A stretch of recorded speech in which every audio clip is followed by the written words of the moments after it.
এসো প্রেমের ঠাকুর অশান্ত এভাবে, বিভেদ বিদ্বেষ তবে দূরীভূত হবে। অঝোর নয়নে বৃষ্টির দিনে কিংবা চৈত্রের দাবদাহে কেলেঘাই নদীর আকাশে বাতাসে সর্বত্রই সারা বছর জুড়ে কোনো না কোনো গঞ্জগ্রামে কৃষ্ণনাম উদ্ভাসিত হয়ে আসছে প্রাচীনকাল হতে। কেলেঘাইবাসীদের এই প্রগাঢ় কৃষ্ণভক্তি বা কৃষ্ণপ্রেমের ইতিহাসের বীজ স্বয়ং রোপণ করেছিলেন শ্রীচৈতন্যদেব নিজেই। কোন প্রেক্ষাপটে কিসের ভিত্তিতে এক আদিম নদীনির্ভর জনজাতি কৃষ্ণপ্রেমে মজলেন ও বৈষ্ণব ধর্মকে জীবনের সাথে একাত্ম করে ফেললেন, তার রহস্য লুকিয়ে আছে কেলেঘাই নদীপথে শ্রীচৈতন্য মহাপ্রভুর পুরী যাত্রার সঙ্গে। আজ সেই মহাপ্রভুর নীলাচল যাত্রার ঐতিহাসিক প্রেক্ষাপট তুলে ধরব ইকোফ্যাক্টসে। আজ থেকে 500 বছর পূর্বের ইতিহাস। পূর্ব পরিকল্পনা অনুযায়ী 1510 খ্রিস্টাব্দের 26শে মাঘ ভোর রাতে নিমাই পণ্ডিত গৃহত্যাগ করেন। সেই দিন অর্থাৎ 27শে মাঘ শ্রীখণ্ডে তিনি প্রস্তুত হন সন্ন্যাসী দীক্ষা নেওয়ার। ওই দিন পূর্বাহ্নে অর্থাৎ 28শে মাঘ তার মস্তক মণ্ডন ও দণ্ড ধারণ হয়। এরপর শচীমাতার নির্দেশ অনুসারে নীলাচল অর্থাৎ পুরীর দিকে রওনা হওয়ার দরবার শুরু হয়। শ্রীচৈতন্য নাম ধারণ করে তার ইচ্ছা ছিল বৃন্দাবন গমন করার, কিন্তু শচীমাতার আদেশ ও সেই সময় দিল্লির সম্রাট সেকেন্দার শাহের হিন্দু বিদ্বেষী আগ্রাসন তাকে তার পূর্বপুরুষের জন্মভিটা অন্ধ্র দেশে যেতে উৎসাহিত করেছিল। কেননা ওই অন্ধ্র দেশ ছিল গৌড়ের সুলতান ও দিল্লি বাদশাহের অধিকারের বাইরে এক স্বাধীন প্রদেশ। একাদশ শতকে পুরীর জগন্নাথ মন্দির নির্মাণ হয়েছিল রাজা অনন্ত বর্মনের পৃষ্ঠপোষকতায়। বিশেষত রথযাত্রার আগে এই জগন্নাথ ধাম দর্শন পূর্ব ভারতের ধর্মপিপাসু মানুষের কাছে খুবই আকর্ষণীয় হয়ে ওঠে। শ্রীচৈতন্যদেব সেই আকর্ষণে আকর্ষিত হয়ে 1510 খ্রিস্টাব্দের 15ই ফাল্গুন কালীঘাট থেকে যাত্রা শুরু করেন নীলাচলের উদ্দেশ্যে। সেই সময় 3টি মূল পথ ছিল বঙ্গদেশ থেকে পুরী যাওয়ার। চৈতন্যদেব ও তার পার্ষদগণ সামাজিক ও রাজনৈতিক প্রেক্ষাপট বিচার করে সিদ্ধান্ত নিলেন দাড়ির জাঙ্গল অর্থাৎ নদী বা খালের ধারে ধারে রাস্তা অনুসরণ করবেন। কথিত আছে দাড়ি নামক কোনো এক ধনী বিধবা গোস্বামী বঙ্গদেশ থেকে পুরী যাওয়ার জন্যে নদীর ধারে ধারে এই পথ নির্মাণ করেছিলেন। এই পথের অধিকাংশই স্থান ছিল খাল বিল ও জঙ্গলে পরিপূর্ণ। যাই হোক, 15ই ফাল্গুন কালীঘাট থেকে গঙ্গা নদী দিয়ে 16ই তারিখ পৌঁছে যান আটিসারা অধুনা বারুইপুরে।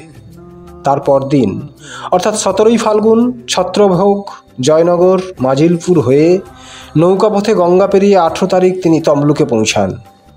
পরের দিন হাঁটাপথে তমলুক থেকে কাপাসবেড়িয়া, দক্ষিণ শ্রীকৃষ্ণপুর, বাসুদেবপুর হয়ে নরঘাটে পৌঁছান। সেখানেই দানি কর্তৃক নদী হলদি নদী ধরে পশ্চিম দিকে নৌকাপথে নীলাচল যাত্রা শুরু করেন 19শে ফাল্গুন। কথিত আছে তিনি পরের দিন 20 তারিখ কাপাসদা নারায়ণগঞ্জ এবং 22 তারিখে জলেশ্বর পৌঁছান। নরঘাট থেকে নারায়ণগড়ের কাপাসদা চৈতন্যদেব পৌঁছেছিলেন মাত্র একদিনে, যা পায়ে হাঁটা পথে কোনোদিনই সম্ভব ছিল না। কেবলমাত্র হলদি নদীর পশ্চিম শাখা, যা কেলেঘাই নদী নামে অধুনা পরিচিত, সেই নৌপথই ছিল ওই পথ অতিক্রম করার একমাত্র উপায়।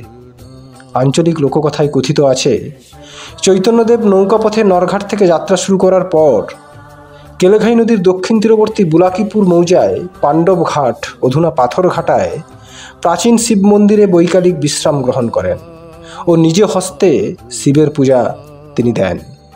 যদিও বা এই বিষয়ে কোনো প্রামাণ্য নথি বা তথ্য পাওয়া যায়নি। এই পাথর ঘাটা বা পাণ্ডব ঘাটের কিছুটা পশ্চিমে অগ্রসর হয়ে বাঘুই নদীর মিলনস্থল পেরিয়ে কিছু দূরে কেলেঘাই নদী অবস্থিত একটি উঁচু ঢিপি থেকে জগন্নাথ মন্দিরের চূড়াটি মহাপ্রভু দেখতে পান। অনুমান করা হয় সেই পুণ্যস্থানটি হলো তুলসীচারা, যা গোকুলপুর মৌজার মধ্যে পড়ে। তবে এখান থেকে পুরীর জগন্নাথ মন্দির অনেক দূর, তাই অনেকে মনে করেন কটকের কাছে তুলসী চওড়া জায়গাটি সেই স্থান, যা ভার্গবী নদীর তীরে অবস্থিত। বিখ্যাত পরিব্রাজক হান্টারের মতে কেলেঘাই ও ভার্গবী নদী অভিন্ন।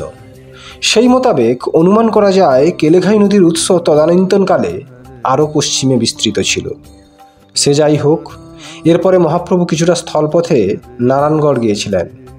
তখন নারায়ণগড় স্থানীয় এক রাজার রাজধানী ছিল। সেই রাজধানীর প্রধান নগরের প্রবেশ পথে একটি বিশাল লৌহদ্বার ছিল।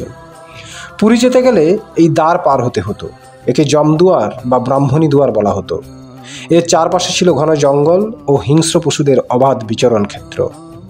সেই রাজ্যের শাসক গোপীনাথ পট্টনায়কের সহায়তায় মহাপ্রভু তারপর বেল্লা ময়নাপাড়া হয়ে দাঁতনে পৌঁছলেন।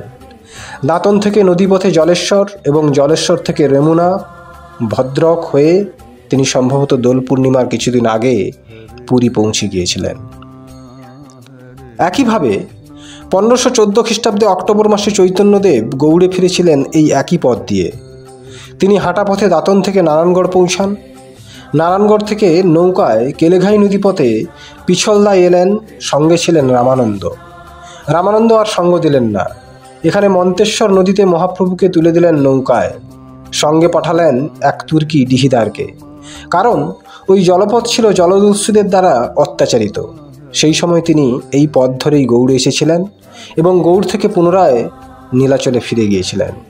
সুতরাং চৈতন্যদেব বেশ কয়েকবার নীলাচল যাত্রায় কেলেঘাই নদীকে ব্যবহার করেছেন সুপরিকল্পিতভাবে। অনুমান করা যেতে পারে কেলেঘাইয়ের কুলে কুলে তিনি তার প্রেমের অস্ত্র মন্ত্র নদী নির্ভর জনজাতির মননে গেঁথে দিয়েছিলেন।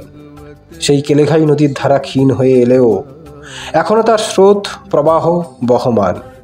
একইভাবে এই 21 শতকে চৈতন্য প্রেমের বিশুদ্ধতার ছটা ফিকে হয়ে এলেও তার মধুরতা একেবারে ফিকে হয়ে যায়নি এই কেলেঘাই নদীর জনজাতির জনজীবনে। তাই তো শীতের রাতে, গ্রীষ্মের দুপুরে কিংবা নবান্নের অগ্রহায়ণে কৃষ্ণ নাম উদ্ভাসিত হয় কেলেঘাই নদীর আকাশে বাতাসে। ভালো থাকবেন, সুস্থ থাকবেন। মহাপ্রভুর কথায় প্রেমী হয়ে উঠুক প্রধান অস্ত্র এই পৃথিবীতে বেঁচে থাকার।